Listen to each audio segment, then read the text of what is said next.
felt to me like the heat in Manila jumped this summer, I wondered whether local warming, if there's such a thing, had accelerated. Whether it accelerated or not, why did it feel like it did?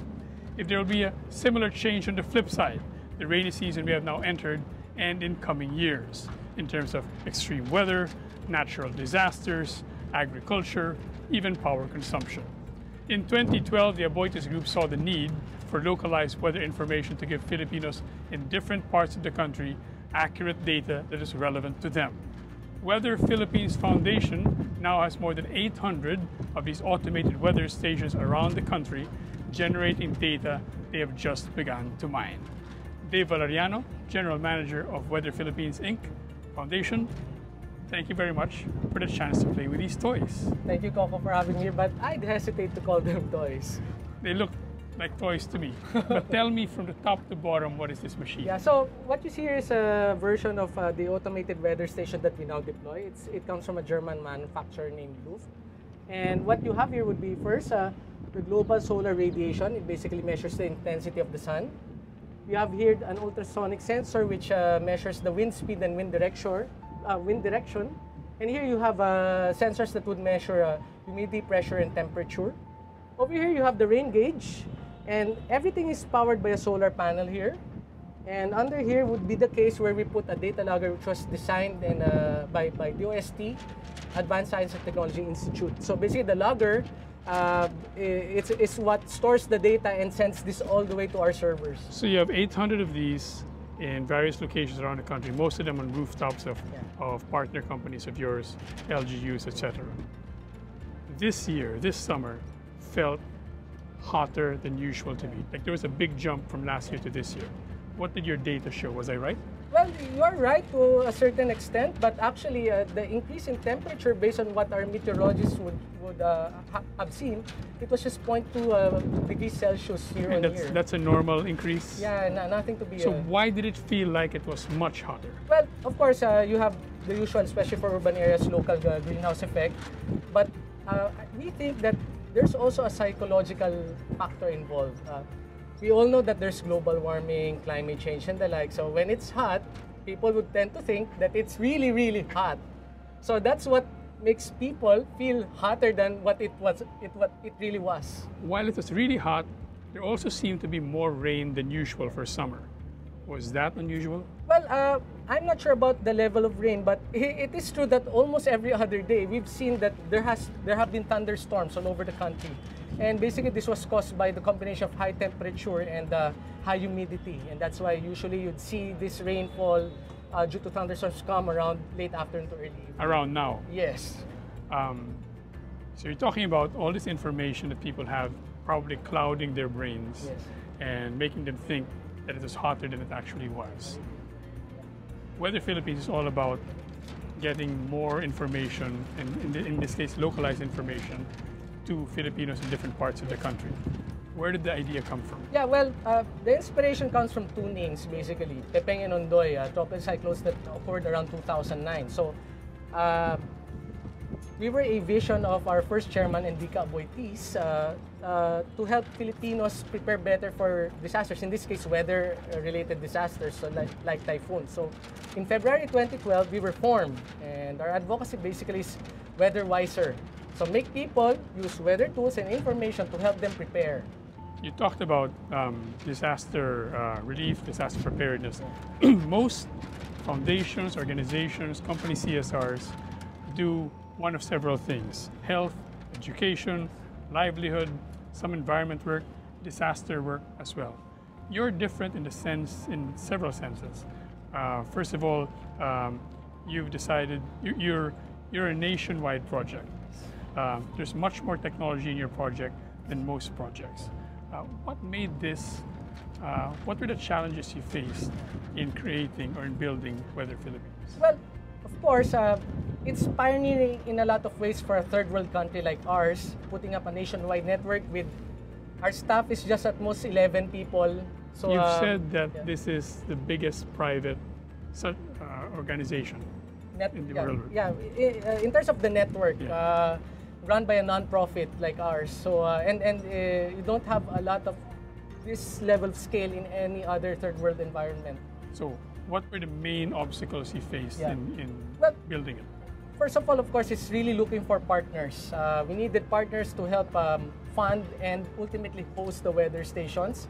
And that's why key for us was to build relationships with both stakeholders in the public and private sectors. So we'd see our weather stations on top of SM malls. So you're in one the of your biggest airports. partners, if Yeah. not your biggest partner, is SM. Yes. And they give you, I guess, free rent on the rooftops of their malls. Plus the fact that they help fund our initiatives. We have also in airports. And of course, the LGUs are a big part of our success. More than half of our network are hosted by them. Some of the challenges you face in working with LGUs, what were those? Well, of course, especially during election time when people change, it's hard sometimes for turnovers and the like, but we're looking for ways to try to manage that. I talked about the technology behind this foundation. That means a lot of innovation, a lot of cost. How do you make this sustainable? Well, of course, again, we have to rely to a certain level on our partners, but ultimately, the appointees group thinks about putting up a commercial unit that would help secure commercial opportunities using weather information, and they would also help give us some funding that we need. Some of these stations are in very far off places of the country. You've essentially lost some of them, haven't you? Yeah. How do you deal with that? Well, usually, if How it's- does that happen, yeah. first of all? Well, usually it's storm damage. So part of our initiative there is to actually do replacements. Then from time to time, we do maintenance. So our people are always out of the office doing the legwork to make sure that the bulk of the network is online at any given time. Among the other things that this system can do, what do you think is the most important application? Well, I think at the end of the day, having the localized weather information, you mentioned about building up historical data. And when we talk about historical data, in this day of big data analytics and the like, it's all about having the right information to make decisions. Whether it's on a personal basis, whether I'm going to push with my outdoor activity 3 days from now or the like, whether I'm a business interested in business continuity, or even using information to improve the way I plant my crops, what crops I would put and the like. How does this mesh with Pagasa? Well, Pagasa basically has a lot of other things that they can do. You have Doppler radars and the like that we don't have. They have bigger workforce, climatologists and the like that we don't have. So for us, the niche really is localized weather information. And in this way, we try to complement what Pagasa is not able to provide at this point in time at the local level. Mind you, Pagasa is doing a lot of good things, but we saw that this is one particular area where we could help. How do you compare, because you have 800 weather stations, automated weather stations. They have a fewer number, but bigger, right? How many do they have? The last time I looked in the Pag-asa website, they would have a network of combined, which is made up of combination of automated weather station, manned weather stations, and automated rain gauges, maybe around 150. So a very small number compared to yours. What did that mean in terms of getting information that Filipinos can use? Well, if you look at it, there are two things. First, in terms of number of locations, then of course, the coverage should be bigger on our end. The other thing is you have information, but you also have to have communication channels. So we're both active in social media. They have TV communication channels that they can use. I think either through the USTV or PTV4. On our end, we're more focused on social media given our more limited resources. But in terms of gathering data, Yeah. what is the limitation of their system that your system can help with?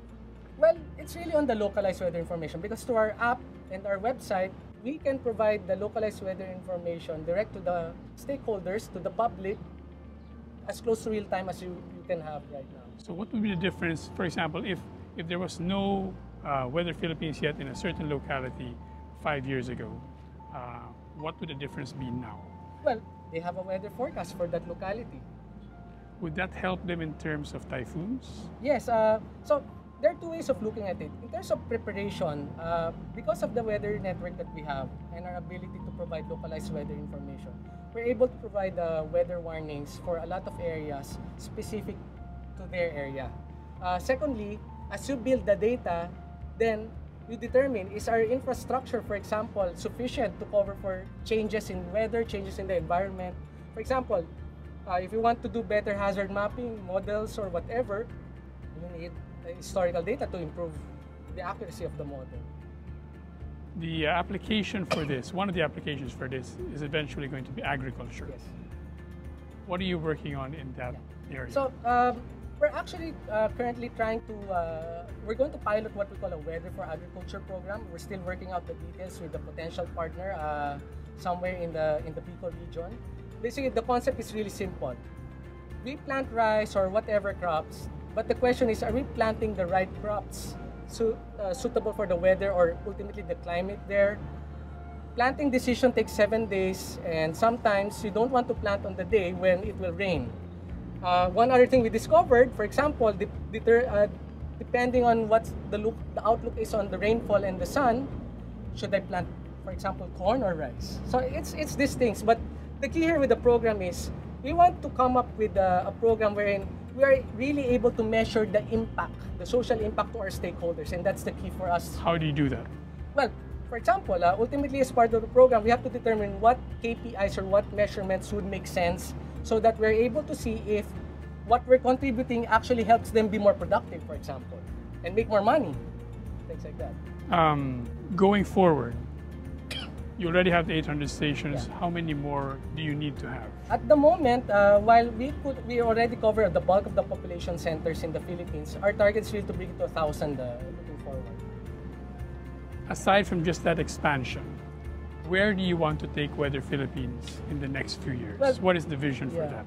Our vision really is that we become very relevant in the sense that people would use our app as the next Waze, for example. We'd like people to be really weather wiser to the point that they're contributing to our weather knowledge by just like crowdsourcing. We leverage on the power of crowdsourcing. We use it in combination with traffic information, flood information, and the like. So that's where we want to go. Dave Valeriano, Weather Philippines, thank you very much Thank for you this very time. much.